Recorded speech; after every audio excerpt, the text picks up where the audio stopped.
अस्सलाम वालेकुम दोस्तों, आज हम आपको मेहंदी यानी हिना के फ़वाइद के बारे में बताएंगे।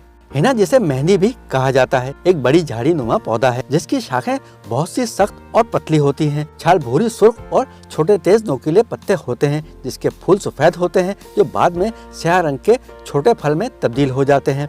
पत्ते और फूल दोनों ही खुशबूदार होते हैं। इसे हजारों साल इंसान मुख्तलिफ अमराज के इलाज के लिए इस्तेमाल करता रहा है। आजकल अवामुन नास ने इसे सिर्फ हाथों और पैरों पर गुल बूटे बनाने और आराइश तक ही महदूद कर दिया है। हिना बरसगीर पाको हिंद और मशरकी वस्ता के ममालिक में खुशी के त्योहारों का लाजमी हिस्सा समझी जाती है, लेकिन इसके तबी फ़वाइद से वाकिफ लोगों की तादाद अब कम होती जा रही है।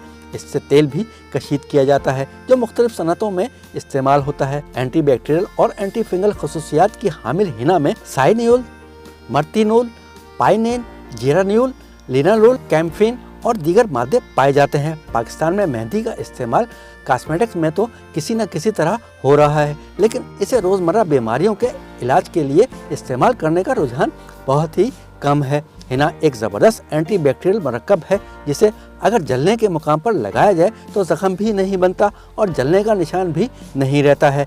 हिना के पाउडर को लगाने या इसके तेल की मालिश करने से जोड़ों के दर्द ख़त्म हो जाते हैं और हाथों और पैरों की जलन को भी फौरी तस्कीन मिलती है। दुनिया भर में ख़राब इक़्तिसादी हालात के बाइस ज़हनी दबाव के मर्ज़ में बहुत ज़्यादा इजाफा हो चुका है और बेख्वाबी की शिकायत आम हो चुकी है। तबी माहिरीन की तहकीकात बताती हैं कि हिना की एक खूबी नींद लाना भी है और कहते हैं कि इस हवाले से तहकीक मौजूद है कि मेहंदी के अगर ताज़ा फूल तकिए में रख दिए जाएं तो इससे बहुत अच्छी और गहरी नींद आती है। सर्दियों के मौसम में हिना का इत्र बहुत पसंद किया जाता है और इसे घबराहट में मुब्तला दिल के मरीजों को लगाने का मशवरा भी दिया जाता है। माहिरीन के मुताबिक मेहंदी में आसाबी क़ुव्वत बढ़ाने की सिफ़त भी मौजूद है। महीने में 2 बार हिना लगाने से बाल सेहतमंद, चमकदार और घने हो जाते हैं। ये आपके बालों की ख़त्म हो जाने वाली सेहत को बहाल करती है और इन्हें पहुंचने वाले नुकसान से बचाती है। हिना सर में तेजाबी असरात को तवाज़न में रखती है और इससे बालों का कुदरती तनासब मुतासिर नहीं होता। हिना आपके बालों के लिए बहुत अच्छा कुदरती कंडीशनर भी है। ये बालों पर ऐसी हिफाजती तह बना देती है जो मिट्टी या आलूदगी के नुकसानात से बचाती है। मेहंदी के इस्तेमाल को मामूल बनाने से बालों में ज़रूरी नमी मौजूद रहती है। अगर आप अपने बालों को नुकसान पहुंचाए बगैर रखना चाहते हैं तो मेहंदी इसका बेहतरीन हल है। इसमें किसी किस्म के अमीनो एसिड नहीं होते और ना ही केमिकल जो बालों की नमी को ख़त्म करके इन्हें बेजान और रूखे बना देते हैं।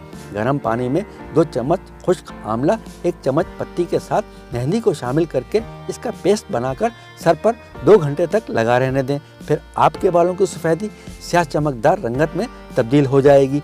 हिना खुश्की के लिए भी मौसर है। मेथी के बीजों को 1 या 2 चमचे पानी में रात भर भिगो कर रखें और सुबह इन्हें पीस लें। सरसों का तेल और हिना के पत्ते गर्म करें और ठंडा करने के बाद मेथी के पेस्ट इसमें शामिल कर लें और फिर बालों में 1 घंटे तक लगा रहने दें। इसके बाद नहा लें। आप खुश्की पर इसके असरात देखकर हैरान रह जाएंगे। हिना को इलाज की गर्ज से न सिर्फ लगाया जाता है बल्कि इसे पिलाया भी जाता है, जबकि इसका तेल और ताज़ा हिना के पत्तों की खुशबू अरोमा थेरेपी में इस्तेमाल होती है। इसे मुख्तलिफ कॉस्मेटिक्स अशिया में भी शामिल किया जाता है। इसे फार्मास्यूटिकल इंडस्ट्री में मुख्तलिफ नौइयत के मरहमों में इस्तेमाल किया जाता है।